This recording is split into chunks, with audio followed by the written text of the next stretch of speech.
In these two dimly lit storage units, about a half dozen women roll newspapers, bag them, and leave for their route each night. One of the paper carriers rents a unit, and that's where we placed our cameras. Try to be understanding, but there's only a certain point I can do that. There are about 5 of these drops on rural roads across Boone and Logan County. One woman, we'll call Chastity, says on these late nights at isolated drop sites, the harassment quickly started. No woman should have to go to work in fear. Nobody should have to go to work after being touched by that man. Chastity says her district manager began frequently touching her shoulder and waist and making inappropriate comments. It makes you feel nasty. Even though it hasn't happened, it still makes you feel nasty. It makes you, I just can't explain the feeling that it makes you. Even when told to stop, Chastity says her manager would laugh it off and continue the behavior. Our cameras caught the manager discussing an interaction with a different female employee. Put my hands on her neck like that, just playing with her like I was going to choke her from behind. And her mom was staring holes through me. Another female employee says it just took one time for her to quit. Put my papers together and all of a sudden somebody came in and grabbed me by the waist like this right here and tickled me. And I turned around because it scared me. I mean, I was down there by myself. Later that night, she dropped something on the ground. Time I bend over to pick it up, he said, "Oh, you're just doing that so I can watch you bend over." While our cameras were recording, her district manager spoke to other carriers about that interaction with Felicia. I'll joke around, I'll cut up, I carry on with all of them, I don't care.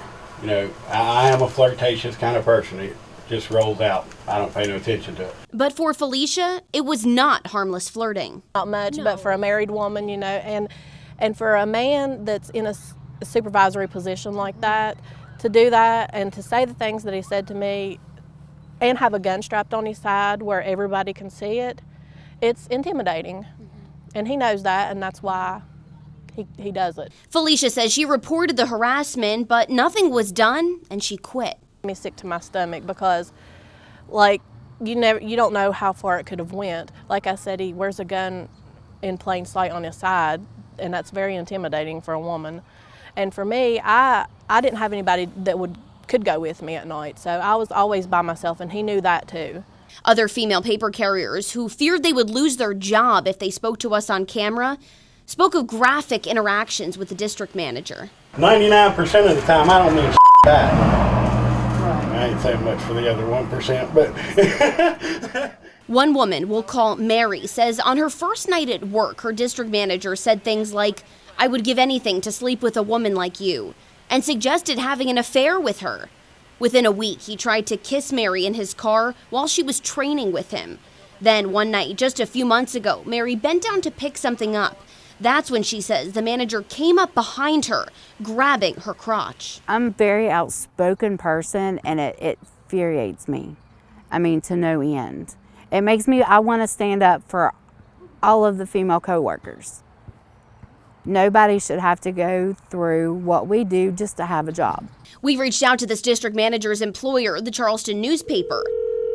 His direct supervisor says she never received a complaint or report about the manager. The Charleston newspaper's Human Resources Division said they cannot discuss personnel matters, but that they encourage any employee to report issues directly to Human Resources. The manager did not respond to repeated calls. I'm Melissa Meisner reporting in Boone County.